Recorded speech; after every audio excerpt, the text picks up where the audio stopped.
हमारे साथ एआईएमआईएम के विधायक अख्तरुल साहब बात करने के लिए मौजूद हैं। अख्तरुल साहब, आपको लगता है कि ये जो हाथ में आपको लेने की आवश्यकता पड़ी है कि सीमांचल का विकास इस सरकार ने नहीं किया है? यकीनन नहीं किया है। इन सरकारों ने नहीं, बल्कि उसके पिछली सरकारों ने।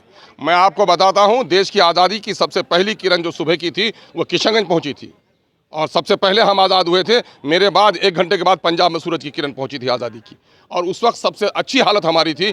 बिहार के दूसरे जिलों से जाकर मजदूर हमारे यहाँ काम करते थे, लेकिन दिल्ली और पटने में बैठे हुए इन बेईमान सरकारों ने हमारी हालत ऐसी ख़राब कर दी है कि आज 70% युवा वहाँ से दिल्ली और पंजाब में जाकर काम करता है। बाल मजदूरों की सबसे बड़ी संख्या वहीं पर है, और सबसे इन्फेंट मोटिलिटी रेट हो या पर कैपिटा इनकम कम हो, सबसे ज़्यादा हमारा है। सरकारी नौकरियों में हिस्सेदारी कम हमारी है। हमारी इतनी घनी नदियों पर 40-40 किलोमीटर पर पुल नहीं बने हैं। 5 किलोमीटर की दूरी 40 किलोमीटर 50 किलोमीटर तय करनी पड़ती है। आज भी हमारी बीमार माएँ हॉस्पिटल नहीं जा पाती हैं, दुल्हन गाड़ी पर अपने आंगन में नहीं बैठ पाती है। ये सारी समस्याएं उन्होंने कर रखा है। माँ मरती है तो बेटा पंजाब में सिसक कर रोता है। ये जो हमारी हालत कर रखी है, उसी के निदान के लिए हमारी मुसलसल लड़ाई है कि तुमने हमारे वोट लेकर सरकार बनाया है और तुमने हमसे टैक्स लेकर शहरों को सजाया है। मेरे साथ कब इंसाफ होगा? उसी इंसाफ की लड़ाई लड़ने के लिए एमआईएम सामने में आई है। उसी मुद्दे को लेकर हम बराबर हमारा संघर्ष जारी है। तो सब एक बड़ा सवाल है, अभी जो पूर्णिया में लोगों ने रैली की थी, जदयू आरजेडी ने, उस रैली का मुख्य रूप से जो फोकस था वह यह था कि एआईएमआईएम को सीमांचल के इलाके में समाप्त कर देना है। आपको जानना चाहिए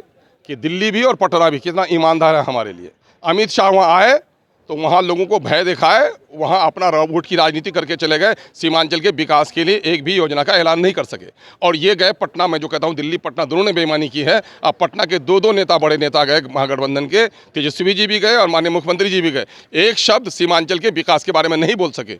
वो वहाँ पर हिंदुओं को एकजुट करने के लिए गए थे, बीजेपी का वो एंटी मुस्लिम बात करने के लिए गए थे, बांग्लादेशी घुसपैठिया का नारा देने के लिए गए थे, और ये गए थे कि देखो बीजेपी तुमको काट खाएगी, मेरे डरबे में आ जाओ, ये भय दिखाने के लिए गए थे। ये पुराना तरीका है उनका सांठगांठ का। हम उसको, और वहाँ सीमांचल की जनता इस बात से अब निकल चुकी है कि जिस ईश्वर ने जन्म दिया है, मेरे गर्दनों की हिफाजत वही करेगा।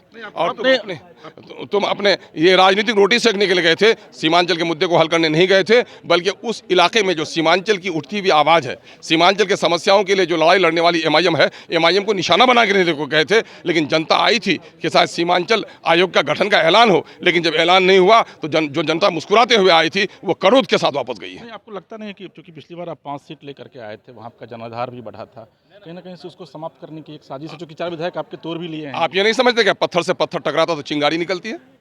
इन्होंने मुझे ठोकर देकर खुद चिंगारी बना दिया है, और 5 की जगह पर 25 हम आएंगे, देख लीजिएगा। सर, एक आखिरी सवाल है, आपको लगता है कि जिस तरीके से आप लोग संघर्ष कर रहे हैं, एआईएमआईएम का जो जनाधार है वो बढ़ेगा लोकसभा चुनाव में? यकीनन बढ़ेगा। दर्जनों सीट पर लोकसभा में लड़ेंगे, तो उससे बहुत ज़्यादा सीटों पर असेंबली में लड़ेंगे। हम सरकार बनाने के लिए नहीं, बिहार में शोषितों, दलितों, पिछड़ों, अक़लियतों को इंसाफ दिलाने की लड़ाई हम लड़ रहे हैं। इनको तो सत्ता की फिक्र है, हमें राज्य के लोगों को इंसाफ, न्याय और विकास की फिक्र है हमको। क्या वजह है? आज स्कूल खुल रहे हैं, मकान बन रहा है, कमीशन वसूल हो रहा है, बच्चों को टीचर नहीं मिल रहा है। हाई स्कूल में 300-300 बच्चे हैं, एक टीचर नहीं है। सनद बांट रहे हैं आप। मैट्रिक करने के बाद बच्चा एप्लीकेशन नहीं लिख पाता है। क्या कर रहे हैं आप? बिहार की जनता को गुमराह कर रहे हैं आप।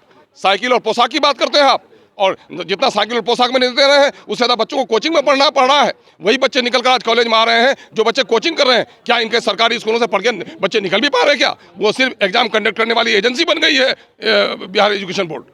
चलिए, अख्तरुल साहब हैं और ये कहते हैं कि सरकार ने सीमांचल का विकास नहीं किया, और रही बात एआईएम को समाप्त करने की, तो वो शायद आरजेडी और जेडीयू के बूते से बाहर की बात है। पटना से अपने सहयोगी मनुष्यन के साथ इसके राजीव, समाचार प्लस।